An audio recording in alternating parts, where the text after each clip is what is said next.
بسم الله الرحمن الرحيم. وكذلك جعلناكم أمة وسطا لتكونوا شهداء على الناس ويكون الرسول عليكم شهيدا وما جعلنا القبلة التي كنت عليها إلا لنعلم من يتبع الرسول ممن ينقلب على عقبيه وإن كانت لكبيرة إلا على الذين هدى الله وما كان الله ليضيع إيمانكم إن الله بالناس لرؤوف رحيم. إن الحمد لله نحمده ونستعينه ونستغفره ونعوذ بالله من شرور أنفسنا ومن سيئات أعمالنا من يهده الله فلا مضل له ومن يضلله فلا هادي له وأشهد أن لا إله إلا الله وأشهد أن محمدا عبده ورسوله. يا أيها الذين آمنوا اتقوا الله حق تقاته ولا تموتن إلا وأنتم مسلمون. يا أيها الناس اتقوا ربكم الذي خلقكم من نفس واحدة وخلق منها زوجها وبث منهما رجالا كثيرا ونساء واتقوا الله الذي تساءلون به والأرحام إن الله كان عليكم رقيبا.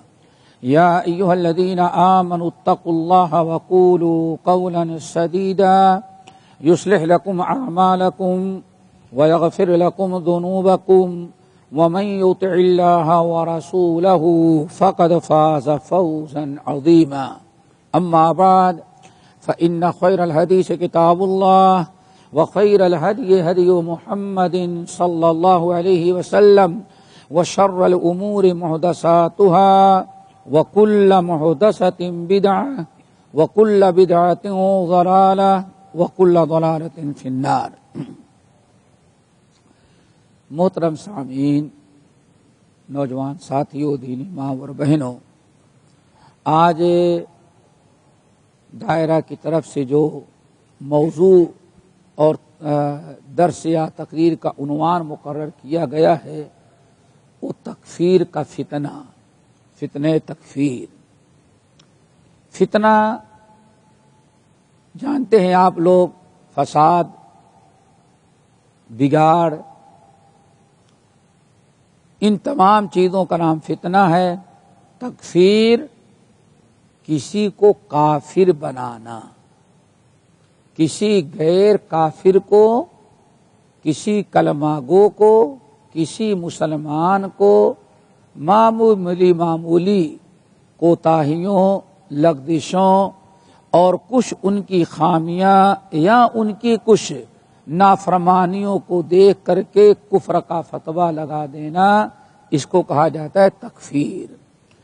تمام اہل سنت والجماعت کا عقیدہ، صحابہ کرام سے لے کر کے تمام اہل سنت والجماعت کا عقیدہ یہی ہے کہ کسی بھی مسلمان کو، موحد اور متبع سنت کو، کسی بھی انسان جس کو اللہ تعالیٰ نے صراط مستقیم عطا کیا ہے، اس کے کسی گناہ اور کسی برائی کی بنا پر گرچہ بڑا سے بڑا گناہ کر رہا ہو، اس کی تکفیر کرنا، اس کو کافر قرار دینا جائز نہیں ہے، الا یہ کہ اس کے کفر پر کوئی نص صریح، وضاحت کے ساتھ کوئی بات واضح ہو جائے تب اس پر کفر کا فتویٰ لگایا جائے گا، ورنہ جب تک کوئی واضح نص صریح نہ ہو اور اس کے تمام حالات کی تحقیق ہمارے سامنے نہ ہو تب تک کسی کلمہ گو کو کافر قرار دینا جائز نہیں ہے۔ یہ تقریباً یہ عقیدہ جو اہل سنت والجماعت کا بتایا کہ اہل سنت والجماعت کا یہ عقیدہ ایک عرصے تک قائم رہا اور آج بھی قائم ہے، لیکن ہجرت کے 37 سال بعد 37 7 سال گزرے تھے کہ ایک نیا فرقہ مسلمانوں میں وجود آ گیا۔ نبی علیہ السلام تو چلے گئے تھے، لیکن صحابہ کرام کی ایک بڑی جماعت تھی جنہوں نے اس نئے فتنے کو ایجاد کیا اور گناہوں کی بنا پر کلمہ گو کو کافر قرار دینا شروع کیا، ورنہ اس سے پہلے یہ کوئی عقیدہ ایسا جماعت کی شکل میں، گروہ کے شکل میں، تنظیم کے ساتھ کوئی ایسا فرقہ دنیا میں موجود نہیں تھا۔ اور یہ فرقہ گرچہ انفرادی طور پر نبی علیہ السلام کے زمانے میں کچھ لوگ یہ غلط فکر رکھنے والے پیدا ہو گئے تھے، لیکن یہ تکفیر کا سلسلہ شروع نہیں ہوا تھا۔ ہجرت کے 37 سال چل رہے تھے، تو اسی 37 سال جو شروع تھا اسی میں یہ فتنہ شروع ہوا۔ اور فتنہ کیسے شروع ہوا؟ سن 37 میں امیر المؤمنین علی ابن ابی طالب اور امیر معاویہ رضی اللہ تعالی عنہ میں اختلاف ہوا۔ شرپسندوں کی شرپسندی، فتنہ پروروں کی فتنہ پروری اور ان کے فتنہ انگیزی سے مسلمانوں میں اختلاف پیدا ہوا۔ پہلے تو ان شرپسندوں نے امیر المؤمنین عثمان بن عفان کو شہید قرار دیا، شہید کیا، اور گھر میں داخل ہو کر کے بے قصور ان کو قتل کیا۔ ان کی شہادت کے بعد اختلاف تھوڑا سے بڑھا کہ علی رضی اللہ تعالیٰ عنہ خلیفہ تو بن گئے تھے، لیکن مسئلہ یہ تھا کہ خون کا بدلہ، جن لوگوں نے عثمان رضی اللہ تعالیٰ عنہ کو شہید کیا ہے ان سے قصاص لیا جائے، خون کا بدلہ لیا جائے۔ اس مسئلے میں امیر المؤمنین علی بن ابی طالب رضی اللہ تعالیٰ عنہ اور تھوڑا سا حضرت عائشہ کے درمیان اختلاف ہوا، اختلاف ختم ہوا۔ پھر اس کے بعد 37 ہجری کے اندر حضرت علی اور امیر معاویہ رضی اللہ تعالی عنہما دونوں جلیل القدر صحابی ہیں۔ علی کے رضی اللہ تعالیٰ عنہ کے بارے میں کیا پوچھنا، فضائل کی انبار ہے، اور امیر معاویہ بھی کوئی معمولی آدمی نہیں تھے، رشتے ناتے کے اعتبار سے نبی علیہ السلام کا سے قریبی رشتہ ہے، اور نبی علیہ السلام نے ان کو کاتب وحی بنایا تھا۔ نبی علیہ السلام کا نے انتخاب کیا کہ معاویہ جو ہے یہ کاتب وحی ہے۔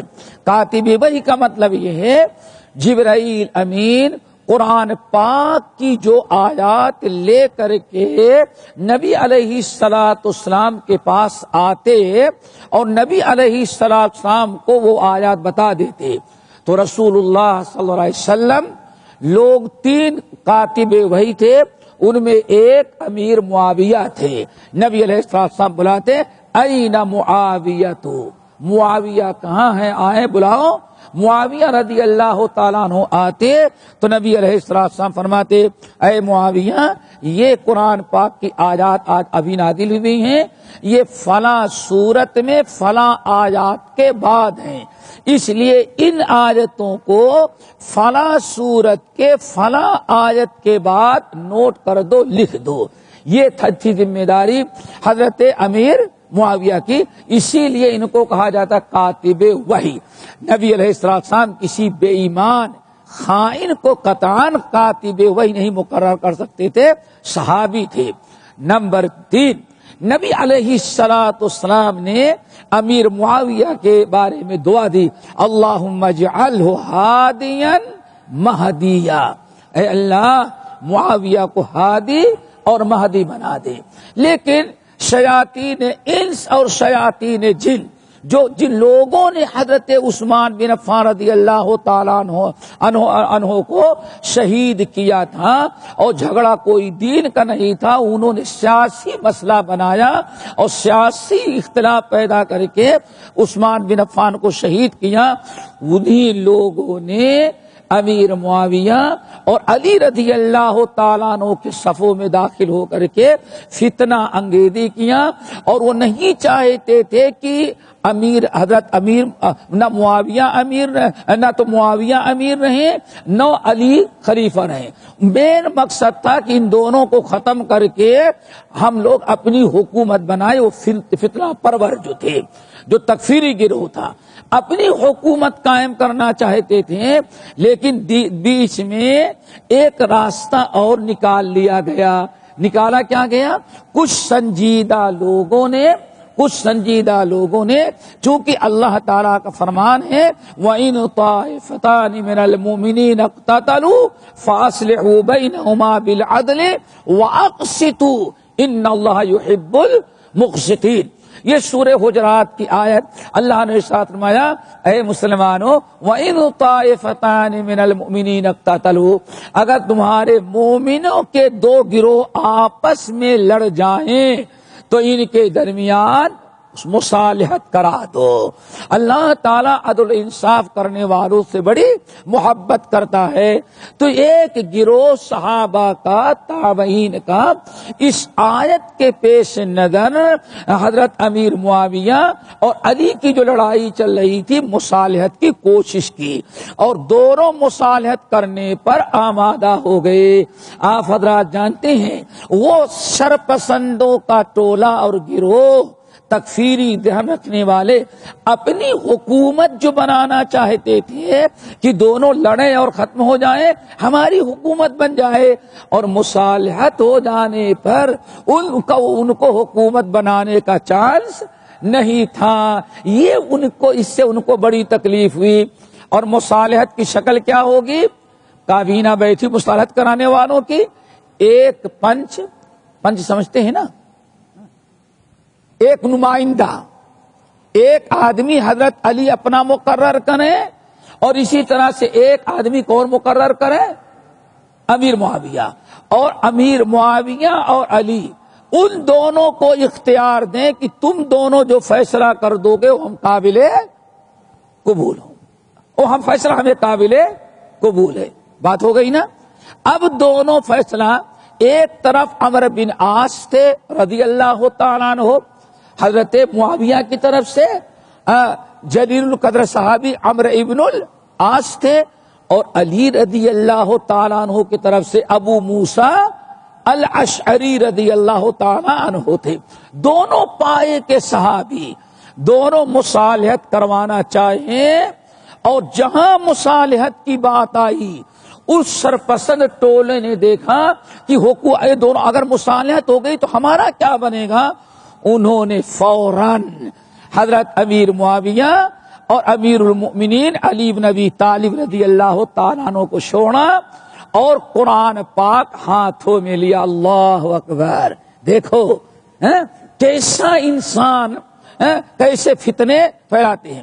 اپنے ہاتھوں میں قرآن لیا اور قرآن اٹھایا اور جلوس نکالا اور بلند آواز سے چیختے رہے، لوگوں یہ جو حکم مقرر کیے گئے، دونوں جج مقرر کیے گئے، یہ اسلام کے خلاف ہے۔ کیوں؟ علی اور معاویہ کیا طے ہوا ہے؟ ابو موسیٰ اشعری اور عمرو بن عاص، یہ دونوں پنچ اور دونوں حکم جو ہیں، جو فیصلہ کر دیں گے وہی علی بھی قبول کریں گے اور معاویہ بھی قبول کریں گے۔ اب اس جملے کو لیا اور قرآن پاک اٹھایا اور جلوس نکالا اور کہا اے لوگو، قرآن پاک تو کہتا ہے ان الحکم الا للہ، حکم کس کا چلے گا؟ اللہ کا۔ یہ سورت یوسف کی آیت، ان الحکم الا للہ، حکم صرف اللہ کا چلے گا. چونکہ علی اور معاویہ ان دونوں نے اللہ کا حکم تسلیم کرنے کے بجائے کس کا حکم تسلیم کرنے کا وعدہ کیا؟ دو انسانوں کا. اب یہ دونوں کافر ہو گئے. یہ ہے تکفیری گروہ. آئی بات سمجھ میں؟ کون سا جرم تھا؟ نہ کفر، نہ ارتداد، نہ یہودی بنے نہ عیسائی بنے. اور وہ دونوں صحابی جو فیصلہ کرتے ان کا حکم بھی حقیقت میں کس کا حکم تھا؟ اللہ کا. کیوں؟ وَإِن طَائِفَتَانِ مِنَ الْمُؤْمِنِينَ اقْتَتَلُوا فَأَصْلِحُوا بَيْنَهُمَا بِالْعَدْلِ وَأَقْسِطُوا إِنَّ اللَّهَ يُحِبُّ الْمُقْسِطِينَ. اے مومنو، جب تمہارے دو گروہ آپس میں لڑ جائیں تو ان کے درمیان مصالحت کرواؤ. گویا کہ امیر معاویہ اور علی رضی اللہ تعالیٰ عنہ نے دونوں کے فیصلے کو جو تسلیم کیا وہ اس قرآن پاک کی آیت پر عمل کرتے ہوئے. بات سمجھ میں آئی نا؟ وہ تو اللہ نے حکم دیا ہے کہ دو مسلمان آپس میں لڑیں تو ان کے درمیان کیا کر دو؟ فیصلہ کرا دو، مصالحت کروا دو. اس آیت کو ظالموں نے چھوڑ دیا. لیکن قرآن پاک کی ایک آیت، یہی نقطہ یاد رکھنا، سارے صحابہ نے قرآن پر عمل کیا. حضرت علی اور امیر معاویہ نے قرآن پر عمل کیا، اور دونوں صحابی عمرو بن عاص اور ابو موسیٰ اشعری جو فیصلہ کرتے وہ بھی قرآن و سنت کے روشنی میں. یہ ایک شرعی چیز تھی، اس کا حکم اللہ نے دیا تھا. لیکن شرپسندوں نے اپنی حکومت قائم کرنے کے لیے فوراً کیا کہہ دیا؟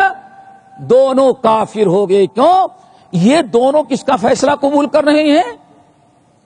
دو انسانوں کا. اور قرآن کیا کہتا ہے؟ ان الحکم الا، فیصلہ تو صرف کس کا چلے گا؟ اللہ. اب قرآن ہاتھ میں، جو بیچارے لا علم تھے انہوں نے کہا بھائی واقعی انہوں نے قرآن کی بات کہی. کس نے قرآن کی بات کہی؟ جو تکفیری گروہ تھا اس نے کہا علی بھی کافر، معاویہ بھی کافر، اور جو ان دونوں کا ساتھ دیں گے وہ بھی کافر ہو گئے. یہ قرآن کہتا ہے حکم صرف کس کا چلے گا؟ اللہ کا. اور ان لوگوں نے حکم کس کا مان لیا؟ دو بندوں کا. اللہ اکبر. یہاں سے یہ فرقہ تکفیری سب کو کافر قرار دیا. یہاں تک کہ فتویٰ بڑھتے بڑھتے انہوں نے ابو بکر اور عمر، یاد رکھنا یہ جو گروہ نکلا اس کو کہا جاتا ہے خوارج. کیا کہا جاتا ہے؟ خوارج. اور ایک ہوگا تو کیا کہا جاتا ہے؟ خارجی. یہ تکفیری فرقہ جو تھا یہاں سن 37 میں دنیا کے اندر ایک تنظیم اور ایک گروہ، ایک جماعت اور ایک مذہب کی شکل میں آیا. تمام علماء اسلام کا اتفاق ہے سب سے پہلا بدعتی فرقہ، سب سے پہلے گمراہ فرقہ جو اس اسلام میں ایجاد کیا گیا ہے وہ کون ہے؟ خوارج ہیں، جن کو خارجی اور خوارج کہا جاتا ہے. انہوں نے سب کو کافر قرار دیا، اور چونکہ پبلک کے سامنے انہوں نے قرآن کا نام لیا.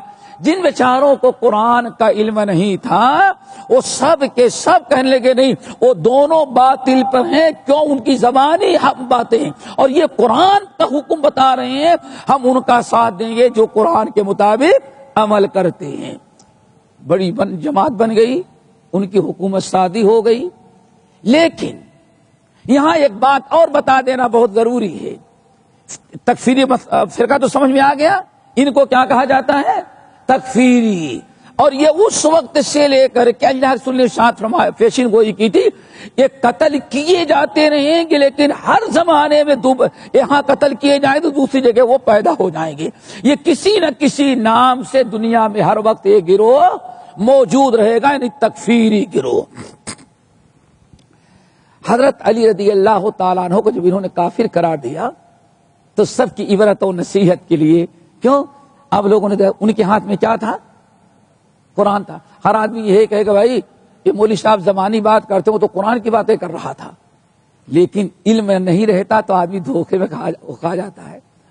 حضرت علی بن ابی طالب رضی اللہ تعالیٰ عنہ نے ان سے جنگ کرنے کے پہلے کیوں اب حضرت علی کو بھی قتل کریں گے، فتویٰ دے دیا کہ دونوں امیر کیا ہیں، یہ کافر ہیں، ان سے جہاد کرنا، کسی کافر کو کافر نہیں قرار دیتے، کسی کافر سے نہیں لڑتے، وہ لڑے اور قتال کیا تو کس سے؟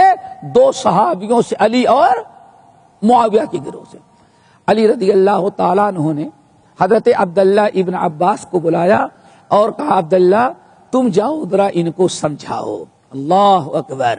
حضرت عبداللہ بن عباس عالم تھے، ترجمان القرآن ہیں، وقت کے امام تھے۔ حضرت عبداللہ بن عباس رضی اللہ تعالیٰ عنہ کو بھیجا، خارجیوں کے سینٹر اور مرکز میں حضرت عبداللہ بن عباس گئے۔ یہ بڑی عبرت کی چیز ہے، اللہ تعالی ہم سب کو ایسے کرنے کی توفیق نصیب فرمائے۔ دیکھو علم کی بات ہے، علم کی بات، جہالت کی بنا پر انہوں نے عوام کو ہموار کر لیا۔ عبداللہ بن عباس گئے، مناظرہ ہوا، اور کہا جاتا اسلام میں سب سے پہلا مناظرہ یہ ہے جو حضرت عبداللہ بن عباس نے کیا، کس سے؟ خوارج سے۔ پہنچے، خوارج سے بات چیت ہوئی، کہا کہ علی اور معاویہ نے کیا قصور کیا، کس بنا پر تم نے ان کو کافر کہا؟ کہا انہوں نے، قرآن کہتا ہے ان الحکم الا للہ، صرف فیصلہ کس کا مانا جائے گا؟ اللہ کا، اور علی اور معاویہ نے غیر اللہ کو فیصلہ مانا، اس لیے وہ کافر ہو گئے۔ اللہ اکبر۔ حضرت عبداللہ بن عباس نے کہا اور کچھ؟ کہا کہ اتنا بڑا جرم اور کیا ہو سکتا ہے، یہ تو مرتد ہو گئے، اگر ہمارے ہاتھ لگ جائیں دونوں کو قتل کر دیں گے، امیر علی کو پہلے ماریں گے، کیونکہ فتویٰ دیا تھا کہ اس وقت دنیا میں جو بغیر حساب کتاب کے جنت میں جانا چاہے علی کو قتل کر دے۔ سب سے بڑا عمل اس وقت دنیا کا یہ ہے کہ علی کو قتل کر دیا جائے۔ اسی لیے علی رضی اللہ تعالیٰ عنہ کا قاتل پکڑ کے لے گئے، بڑا فخر تھا ہمیں تو، بڑا خوش نصیب کہ دنیا کے سب سے بڑے کافر کو میں نے قتل کیا۔ اللہ اکبر۔ یہ خارجی دھیان۔ بہرحال عبداللہ بن عباس گئے، پوچھا تمہارا کیا اعتراض ہے؟ کہا کہ قرآن کہا ان الحکم الا للہ، اور علی اور معاویہ نے حکم کس کو بنایا؟ عمرو بن عاص اور ابو موسیٰ اشعری کو۔ حضرت عبداللہ بن عباس نے کہا یہی جرم ہے؟ کہا کہ ہاں۔ کہا اچھا ٹھیک۔ سورۃ النساء اٹھاؤ، اللہ نے کیا فرمایا؟ جب میاں بیوی کا جھگڑا ہو جائے، مصالحت دونوں میں نہ ہو، فَابْعَثُوا حَكَمًا مِّنْ أَهْلِهِ وَحَكَمًا مِّنْ أَهْلِهَا۔ اللہ، اس کو علم کہا جاتا ہے، علماء فیصلہ کرتے ہیں۔ حضرت عبداللہ بن عباس آئے، کہا ذرا سوچو، اگر ہم قرآن سے ثابت کر دیں کہ ہاں غیر کو حکم بنانا جائز ہے تو کہا مان لیں گے؟ کہنے کی اچھا ٹھیک ہے۔ سورۃ النساء اٹھاؤ، اللہ نے فرمایا جب میاں بیوی کے جھگڑا ہو جائے، آپس میں مصالحت نہ ہو تو کیا کرو؟ فَابْعَثُوا حَكَمًا مِّنْ أَهْلِهِ وَحَكَمًا مِّنْ أَهْلِهَا، ایک حکام عورت کی طرف سے اور دوسرا حکم مرد کی طرف سے، یہ دونوں حالات کا جائزہ لے۔ علی نے بتایا اب بتاؤ اللہ تعالیٰ نے بندوں کو حکم بنایا کہ نہیں بنایا؟ بدماش جو تھے وہ تو اکڑ گئے۔ پھر حضرت علی نے کہا آؤ سورۃ النساء کے بعد سورۃ المائدہ میں چلتے ہیں۔ وَلْيَحْكُمْ ذَوَوْا عَدْلٍ مِّنْكُمْ، اگر تو کوئی حالت احرام میں ہے، احرام باندھ کر کے جا رہا ہے، اس نے احرام کی حالت میں کوئی شکار کر لیا تو آخر اس کو کیا دم دینا ہے؟ تو اللہ نے فرمایا دو دیندار مسلمان جو فیصلہ کر دیں گے کہ بھائی یہ چیز دم میں دینا ہے تو تم کو قبول کر لینا۔ ایسے بہت سارے دلائل دیے تو روایتوں کے اندر آتا ہے کم سے کم 40,000 آدمی اس مناظرے سے خارجیت سے توبہ کر کے پھر عقیدے صحیحہ پر آ گئے۔ کتنے؟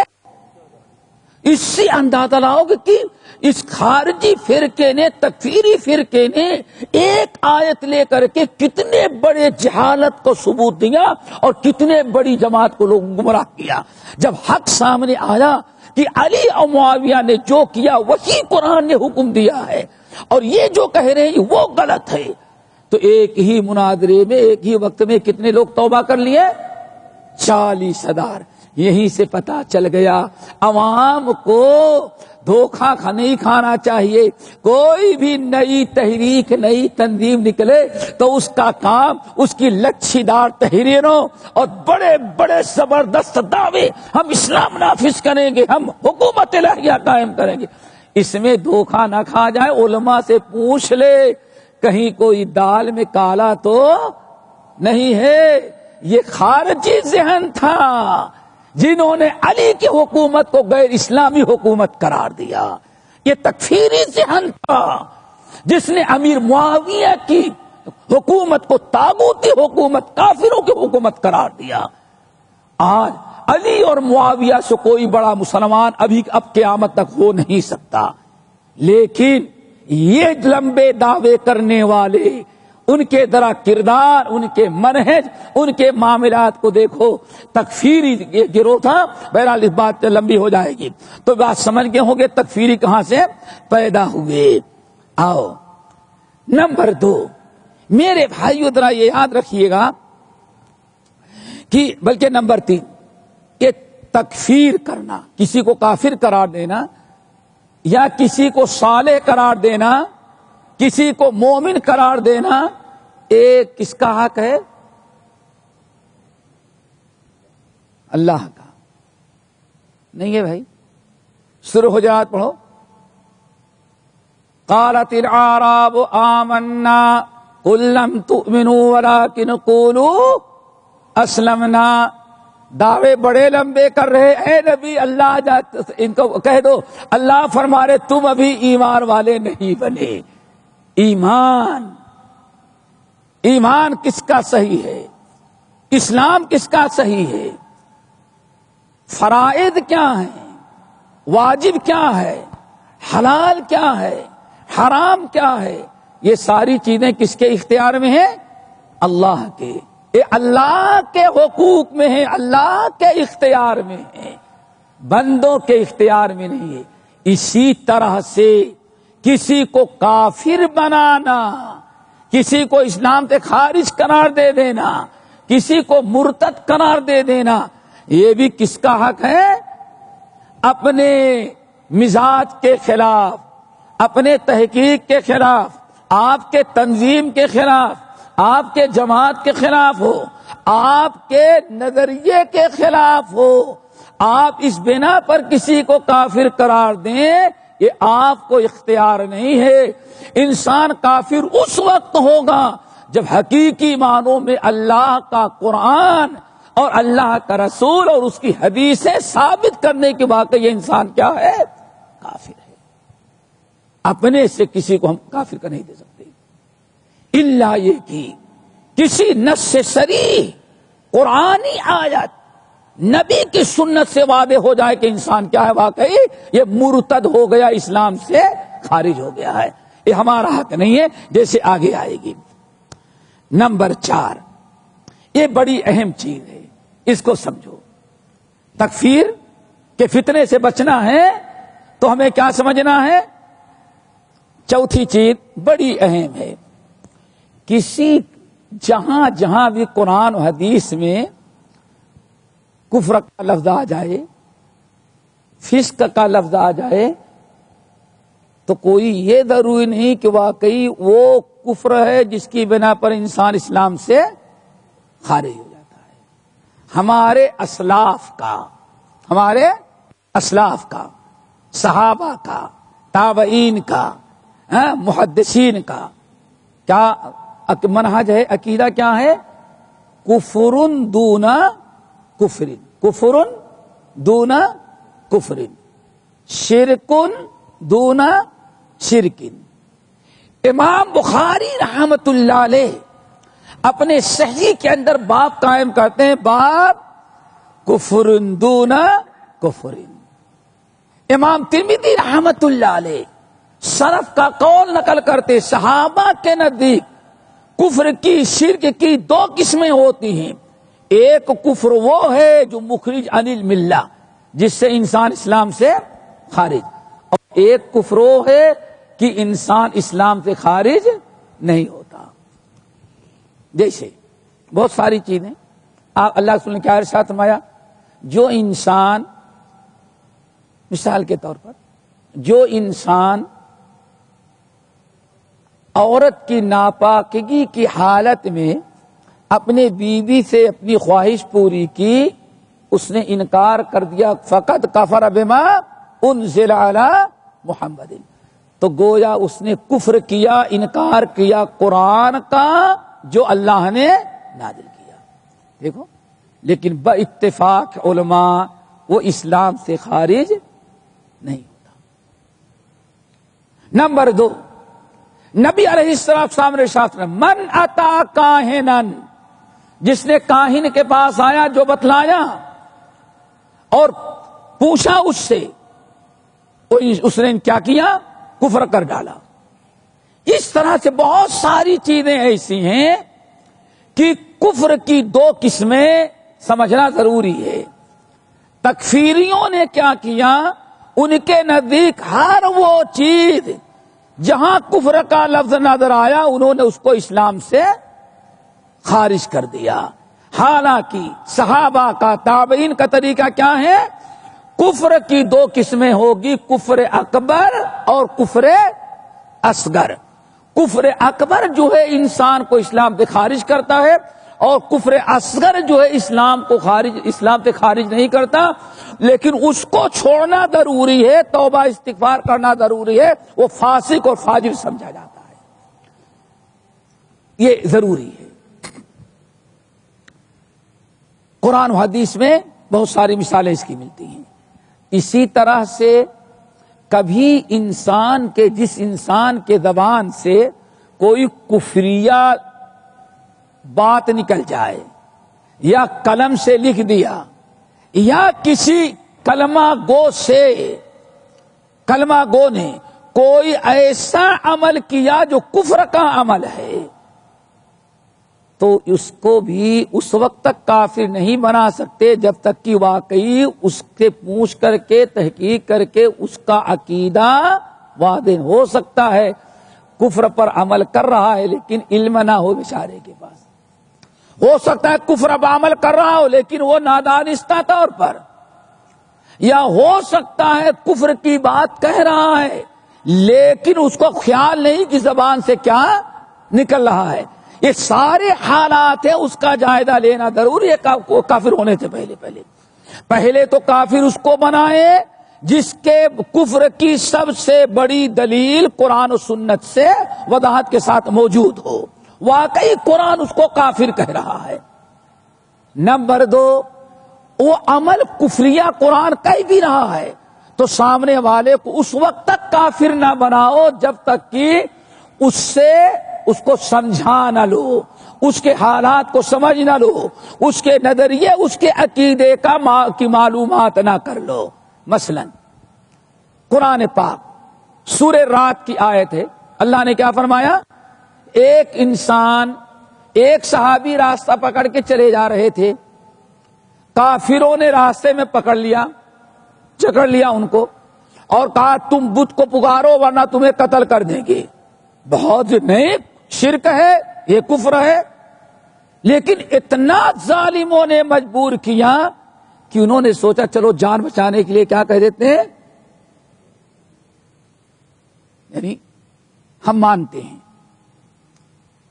کافروں نے چھوڑ دیا، اب رونے لگے، بڑے پریشان، بڑی تکلیف کہ پتہ نہیں دوبارہ اللہ ایمان قبول کرے گا کہ نہیں کرے گا، جان تو بچا لی، افسوس بھی کر رہے ہیں۔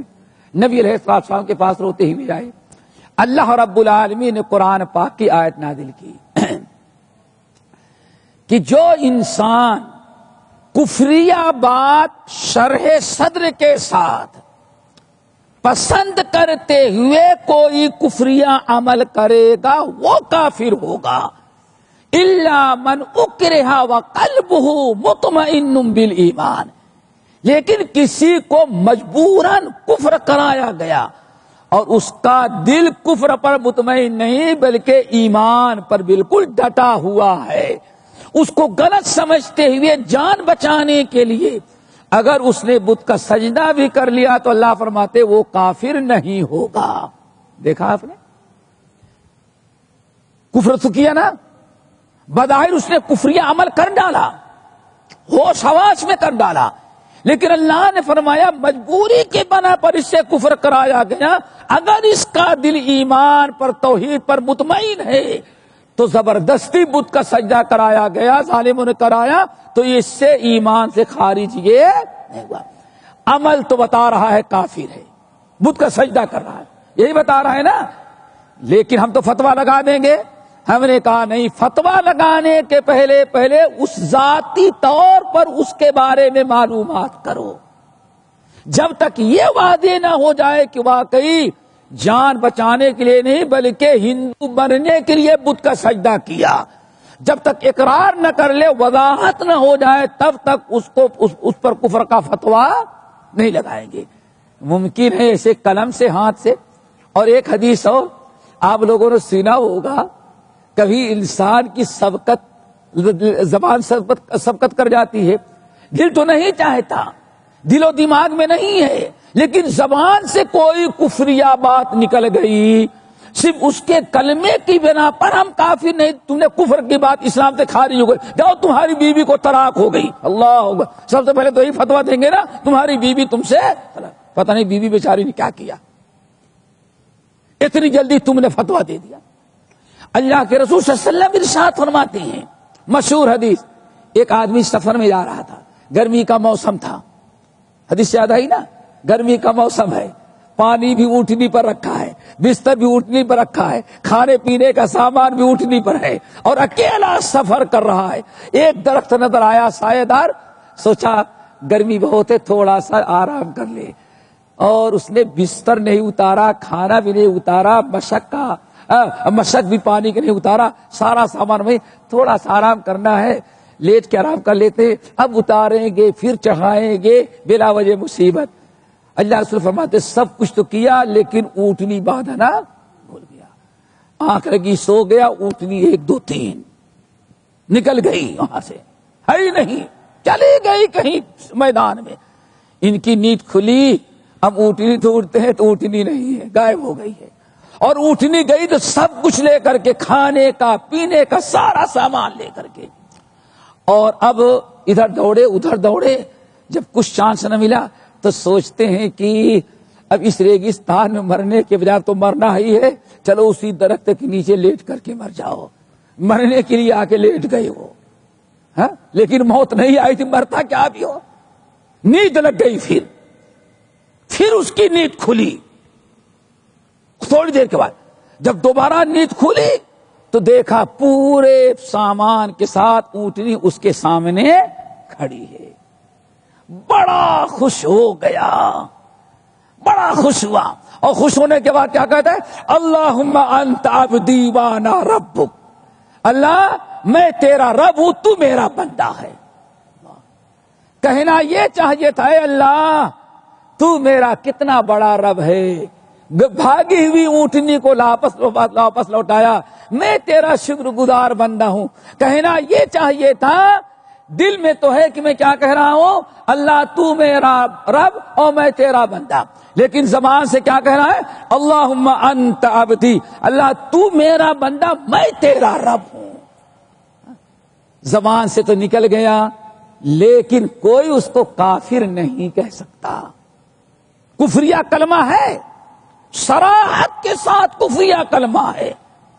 اسی لیے کلمہ کو دیکھنے کے ساتھ ساتھ پھر دوبارہ اس کی ذات کو بھی دیکھنا ہے کہ واقعی یہ اس کا یہ عقیدہ ہے کہ ویسے زبان سے یا بھول چوک سے نکل گیا۔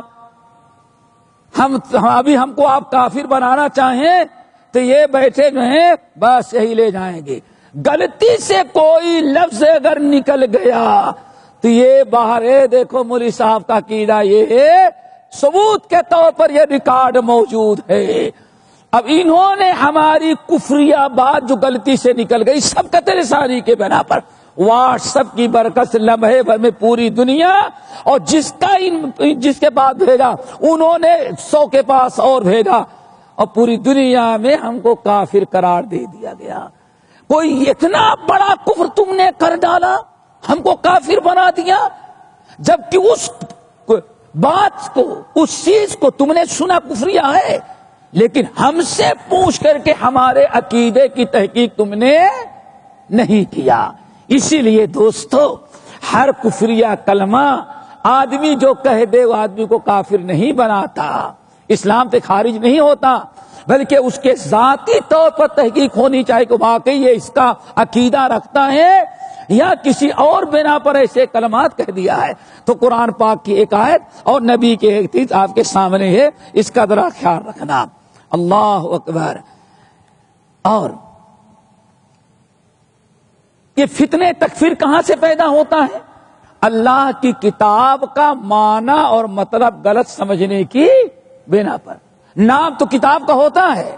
خوارج نے علی رضی اللہ تعالیٰ عنہ اور حضرت امیر معاویہ کو جو کافر بنایا، دلیل میں کیا پیش کیا؟ قرآن پاک کی آیت.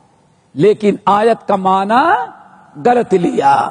اسی لیے حضرت عبداللہ بن عباس نے جب جا کر کے سمجھایا تو 40,000 خارجی ایک ہی وقت میں توبہ کر گئے. کیوں؟ آیت کا معنی غلط بتایا تھا. آیت کا معنی غلط. بلکہ ایک بات اور بتا دیں کہ چلے بعد میں آتی ہو. آیت میں قرآن پاک سورۃ المائدہ میں 3 آیتیں ہیں. آج ہمارے ہاں جو بڑا فتنہ، یہ حاکم طاغوت ہے، یہ عرب حکام کافر ہیں، یہ مرتد، شراب ملک کے اندر عام ہے، کیا کر رہے ہیں؟ اور شراب پینے والے تو تم ہو. تم نے کتنا روکا؟ بیٹھے بیٹھے طنز کرتے رہتے ہو، کفر کا فتویٰ کہو کہ ہاں غلط ہے، ان سے پوچھو کیوں ایسا ہوا.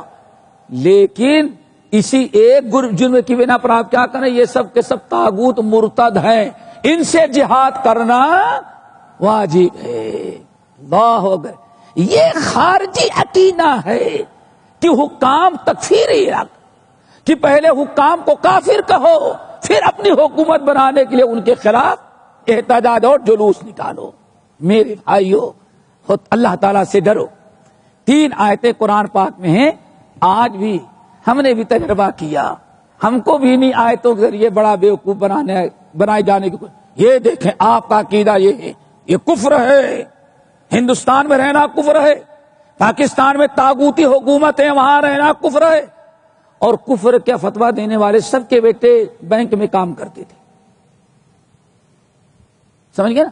اور جو کل تک کفر فتویٰ دے رہے تھے آج وہی الیکشن میں کھڑے ہو رہے ہیں. یہ سب حکومت کا چکر ہے. تم سے وہ اچھا نہیں، تم اس سے اچھے نہیں ہو جو حکومت کر رہا ہے. تمہارے اپنے کردار کیسے ہیں؟ اللہ. آیت کیا؟ 3 آیتیں ہیں سورۃ المائدہ میں. نمبر 1 آیت نمبر 44. کیا؟ 44. چلو 44.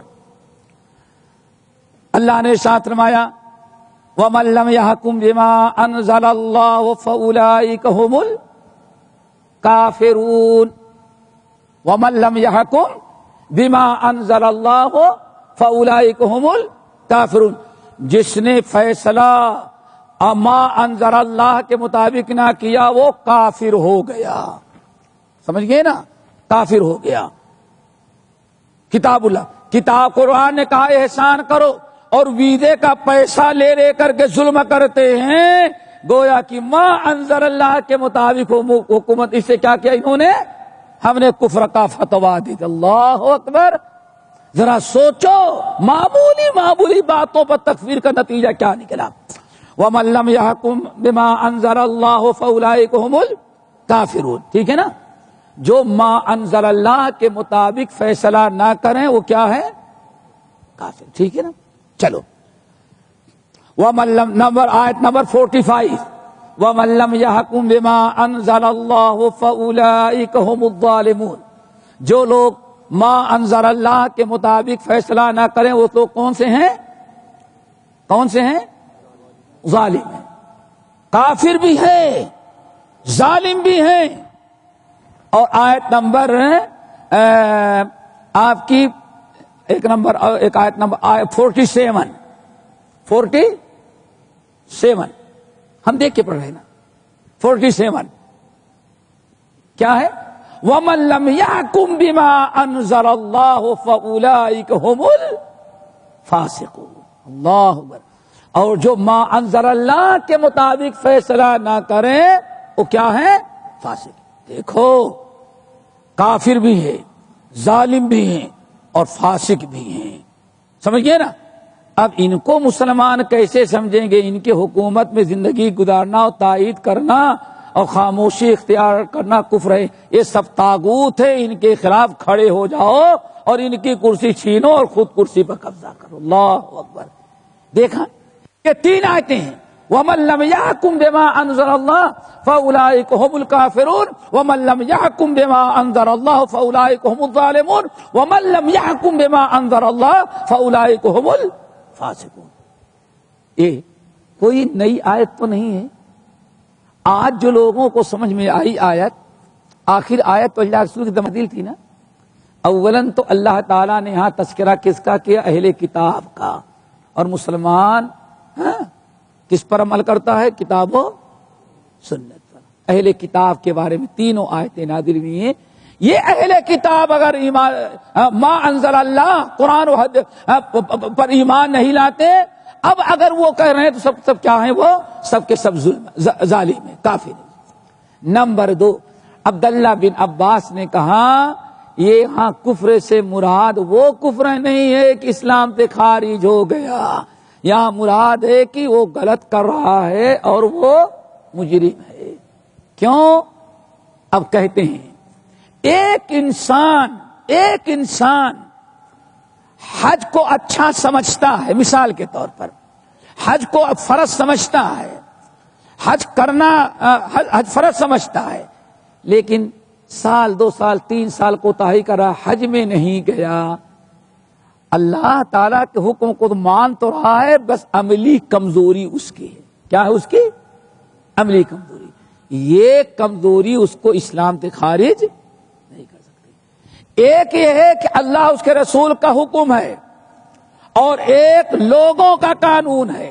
اگر وہ کہتا ہے نہیں اللہ کا قانون غلط، یہ بیکار، یہ نقصان دہ، امریکہ کا قانون جو ہے یا یورپ کا قانون وہ جو ہے ہمارے لیے فائدے مند ہے، اس پر ہم عمل کریں گے، اس کے کافر ہونے میں کسی کا کوئی اختلاف نہیں۔ کیوں؟ اس نے اللہ کے حکم کو ناپسند کر کے غیروں کے حکم کو ترجیح دیا، اور اللہ نے سورہ محمد میں ایسے لوگوں کو کیا قرار دیا ہے؟ کافر قرار دیا ہے۔ اور دوسری شکل کیا ہے؟ اللہ تعالیٰ کا حکم مانتا ہے، یہ بھی سچ ہے، نہیں اچھا قانون تو یہی ہے، اللہ ہی کا قانون ہے، قرآن اور کتاب و سنت ہی ہونا چاہیے، لیکن اپنے ذاتی مفاد یا اپنے کوتاہی کی بنا پر اگر وہ قرآن و سنت کا قانون نافذ نہیں کر رہا ہے تو اس کو فاسق تو کہا جا سکتا ہے۔ عبداللہ بن عباس کہتے ہیں اس کو کافر نہیں کہا جاتا۔ یعنی ان آیات میں کیا عقیدہ؟ کفر دون کفر۔ اللہ تعالی ہمیں ہر چیز سے بچائے۔ آج کے دور میں، اس دور میں خوارج، ابھی تو آپ نے سنا خارجی، کون تھے وہ؟ خوارج۔ یہ خوارج ہر دور میں پیدا ہوتے رہتے ہیں۔ ہمارے اس کے علاوہ خوارج خاص ہوتے ہمارے اس صدی میں، اس زمانے میں کیسے پیدا ہوئے؟ کچھ تنظیمیں نئی نکلی، نام بدلے گئے، نام الگ رکھے گئے، لیکن عقیدہ اور منہج وہی اپنایا گیا جو خوارج نے اپنایا تھا۔ مثال کے طور پر آج ہمارے ہند پاک کے اندر جو موجودہ بہت ساری تنظیمیں ہیں، ان میں ایک تنظیم میں پڑھ کے سنانا نہیں چاہتا، واضح طور پر اس کا بانی، اس کا مؤسس، اس کا امیر کہتا ہے یہ جتنے مسلمان حکام ہیں سب کے سب مرتد اور کافر ہیں، کوئی ایک مسلمان حکومت دنیا کے اندر موجود نہیں ہے۔ ہو گئی نا؟ پھر لا الہ الا اللہ، حاکم صرف کون ہو ہے؟ الہ کا معنی معبود کے بجائے کیا کر دیا؟ حاکم طرف معنی میں لا حاکم الا اللہ، لا الہ الا اللہ۔ ترجمہ کیا ہے؟ اللہ کے علاوہ کائنات میں کوئی سچا معبود نہیں ہے۔ ترجمہ ان لوگوں نے کیا کیا؟ معبود نہیں کیا۔ لا حاکم الا اللہ، اللہ کے علاوہ کوئی حاکم نہیں ہے. آئی بات سمجھ میں؟ اب کہا لا، دیکھو کلمہ ہے لا حاکم الا للہ الا اللہ.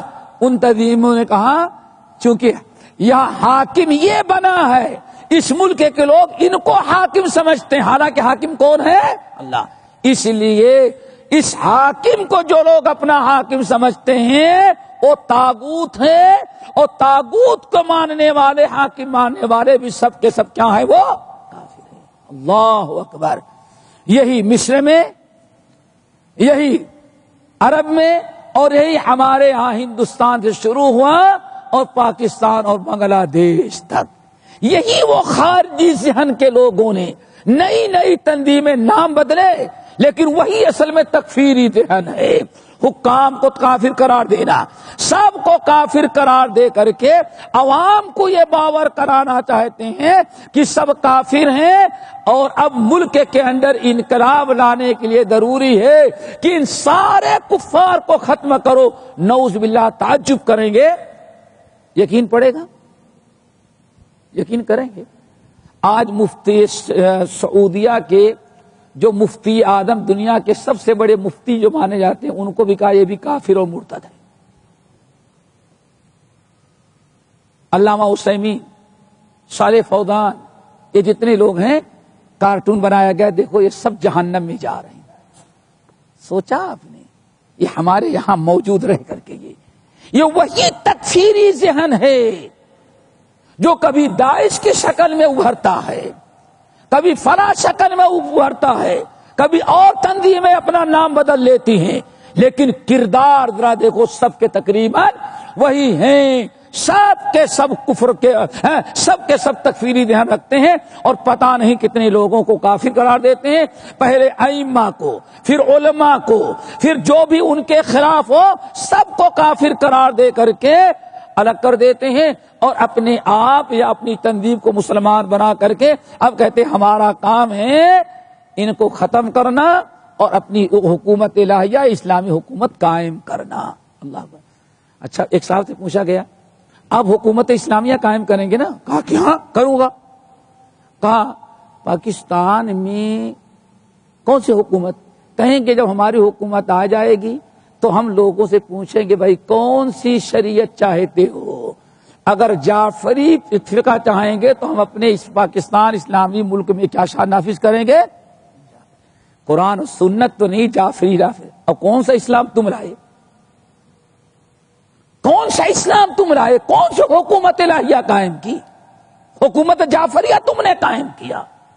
ہم نام نہیں لینا چاہتے، لیکن یہ جو مادہ فاسد موجود ہے، تکفیری گروہ، ہم کو کہتے ہو ہم تکفیری ہیں.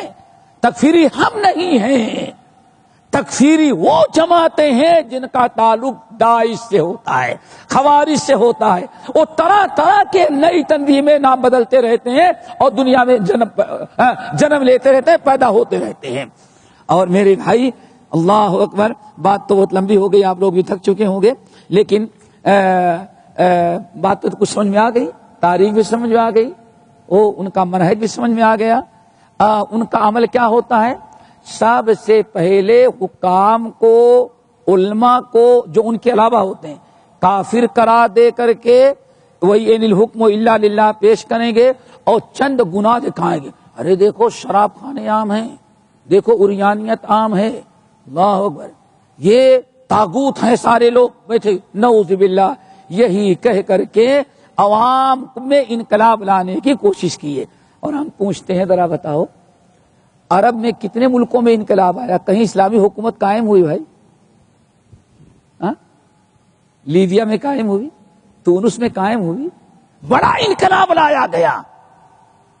یہی گروہ ہے تکفیری ذہن رکھنے والوں نے ان حکام کو کافر قرار دیا، اوقاف کے موظفین کو کافر قرار دیا. جو علماء لوگوں کو فساد سے روکتے تھے، یہ علماء بکے ہوئے حکومت کے، یہ بھی کافر ہیں. کافر قرار دیا، انقلاب لایا. پہلے تو کم سے کم مسجد میں اذان ہوتی، تب تو مسجد میں اذان بھی نہیں ہوتی. ہم لوگ زیادہ جانتے ہیں کتنے حکومت کہاں انقلاب آیا، کیا نکلا؟ کچھ نہیں نکلا. یمن میں انقلاب لایا جا رہا تھا تو سب سے پہلے دینی مدارس بند کیے گئے، اور طلبا کو پکڑ پکڑ کر کے بکرے کی طرح ذبح کیا گیا. کون سا اسلامی انقلاب لایا تم اسلامی ہے ہی نہیں ہو تو اسلامی انقلاب کیا آئے گا؟ تم تکفیری ہو، اسی لیے سارے کافروں کو قتل کرتے پھرتے ہو. یہ تکفیر، اس سے بڑے نقصانات ہوتے ہیں. ہم بات کو سمیٹ لیتے ہیں. بڑے نقصانات ہوتے ہیں، بڑا خطرہ ہے. کسی کو آپ نے کافر قرار دیا، کسی کو آپ نے مرتد قرار دیا تو نتیجہ کیا نکلا؟ کسی کو آپ نے کافر قرار دیا تو اس کا خون بھی کیا ہوا؟ آپ نے حلال سمجھ لیا. آپ نے حلال سمجھ لیا. آپ نے کافر قرار دیا تو بیوی کو طلاق ہو گئی. آپ نے کافر قرار دیا تو وراثت سے محروم ہو گئی. حد تو یہ ہے کہ اس تکفیری ذہن کے لوگوں کی وجہ سے مسجدوں کے اندر بھی دھماکے کیے گئے. کیوں؟ سن کر کے تعجب ہوگا. تکفیری ذہن کے لوگوں نے لکھا، ہمارے پاس سب موجود ہے، اس مسجد کے اندر بھی خودکش حملہ کر کے سارے امام مؤذن نمازیوں کو ختم کر دو، ثواب پاؤ گے. کیوں؟ کہتے ہیں یہ مسجد نہیں، یہ معبد ہے. کیا ہے؟ یہ معبد ہے. یہ کافر لوگ اکٹھا ہو کر کے یہاں نماز پڑھ لے رہے ہیں، اس لیے یہاں اگر تم نے دھماکہ خودکش حملہ کیا اور سب کو تباہ کر دیا تو کوئی جرم نہیں، مسجد کی بے حرمتی نہیں ہوتی. یہی چیز تھی جو حج کے موسم میں کرایا گیا، اور مسجدوں کے اندر بھی یہی سب کچھ ہو رہا ہے. ورنہ آپ بتائیں، کسی سچے مسلمان سے آپ تصور کر سکتے ہیں کہ مسجد میں آ کر کے دھماکہ خودکش حملہ کرے گا؟ سوچ سکتے ہیں؟ اس کا مطلب کہ اسلام کے نام پر وہ یہ دھماکہ کرنے کے پہلے سارے لوگوں، آپ لوگوں کو کافر قرار دیا جاتا ہے اور اس مسجد کو صرف معبد قرار دیا جاتا ہے. پھر آ کر کے حملہ کر اس نیت سے کہ ہم کافروں کو مار رہے ہیں، ان کے عبادت خانے کو تباہ کر رہے ہیں. اگر مسلمان آپ کو سمجھتا تو ایسی بڑی حرکت وہ نہ کرتا. وہ اس لیے کرتا ہے کہ آپ کو نہ مسلمان سمجھتا ہے نہ اس کو مسجد سمجھتا ہے. اور سارے ثبوت ہمارے پاس نوٹ ہیں. اور کیا ہوتا ہے میرے بھائیوں؟ اللہ اکبر، مسلمانوں کی بے عزتی، خوریزی، قتل و غارت، لوٹ مار، کوئی ایک چیز بھی صحیح سالم نہیں. یہاں تک کہ آپ لوگوں نے سنا ہوگا یہی تکفیری ذہن جو ہے، یہی پڑوس میں باپ نے کس کو مارا؟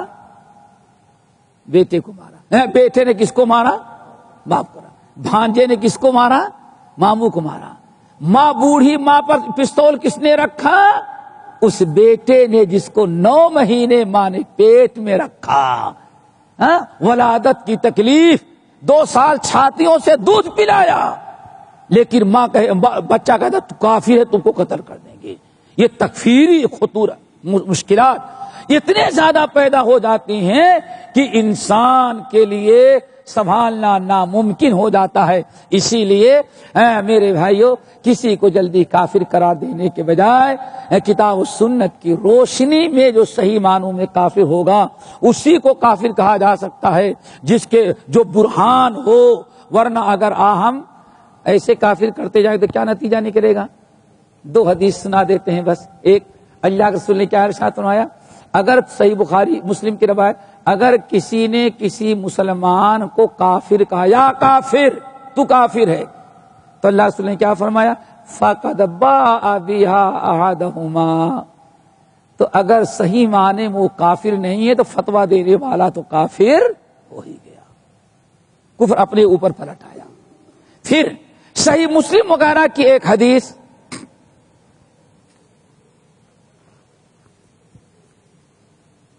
صحیح مسلم کی ایک حدیث بڑی اہم، سنا ہوگا آپ لوگوں نے، متعدد روایتوں سے مروی ہے، بخاری کے علاوہ بہت ساری کتاب. اللہ رسول نے کیا فرمایا؟ ایک صاحب تھے ذرا دیندار، شریعت کے پابند، اور کوئی ایک انسان اور تھا بیچارہ ذرا کچھ غلطیاں کرتا تھا. تو جب مولوی صاحب سمجھ لو، مولوی صاحب ذرا اجٹ کچھ اکھڑ ٹائپ کے تھے، سخت مزاج. 1 دن سمجھایا، 2 دن سمجھایا، 3 دن سمجھایا. وہ ہمیشہ کیا کہتا؟ بھائی میرے رب کا معاملہ ہے، چھوڑ دو. اشارہ کیا مطلب؟ ہم نے کتنے توبہ کر ڈالی، آپ کو دکھا کے تھوڑی ہم کریں گے. آخر کار ایک دن مولوی صاحب غصہ آیا، واللہ لا یغفر اللہ لک، ہم اللہ کی قسم کھا کے کہتے ہیں اللہ تجھے معاف نہیں کرے گا. یہی فتویٰ دیا نا، کسی کو کافر کیوں بناتے ہو؟ واللہ لا یغفر اللہ لک، اللہ کی قسم اللہ تجھے معاف نہیں کرے گا، تجھے تو جہنم میں ضرور ڈالے گا.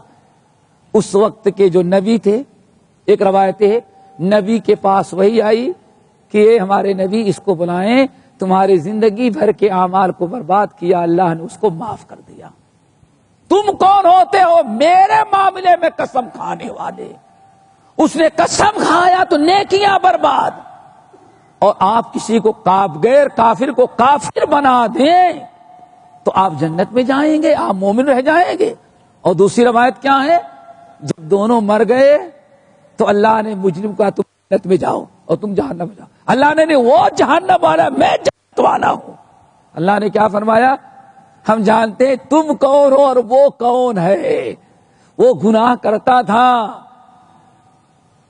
تم سمجھائے لیکن غصہ آیا، تم نے کیا قسم کھائی؟ اللہ کی قسم تجھے جہنم اللہ تعالیٰ معاف نہیں کرے گا.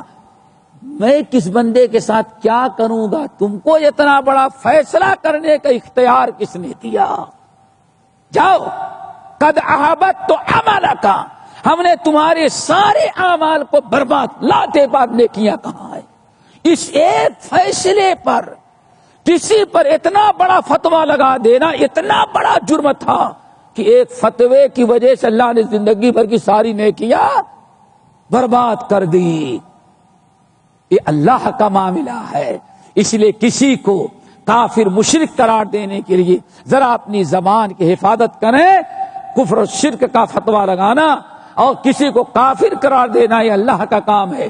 جب تک اللہ تعالی کی طرف سے کوئی دلیل آپ کے پاس نہ ہو کتاب و سنت کی اور اس کے بارے میں ذاتی معلومات نہ ہو، تب تک ظاہری طور پر کسی پر کفر کا فتویٰ نہ لگاؤ. اللہ تعالیٰ ہمیں توفیق نصیب فرمائے اور اس فتنے سے ہم سب لوگوں کو محفوظ رکھیں. انشاءاللہ کل بھی ہے نا، ہاں، لیکن مغرب کے بعد ہے. نہیں، مغرب کے بعد کب ہے؟ کل کا پروگرام اوقاف نے ٹائم بدل دیا ہے.